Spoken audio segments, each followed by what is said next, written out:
Hello, ma'am. Yeah. So ito yung load ng ating Philking 10 kVA 2 HP aircon. Tapos water dispenser, ilaw, wala na ma'am, no? Printer at saka laptop, yun lang.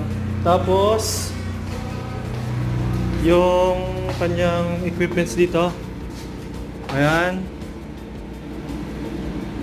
So next, naka-extension lang kasi may kuryente naman. Nagta-try lang kami ng generator. So yung generator namin ay running mahigit na nito, mahigit sa kalahating oras.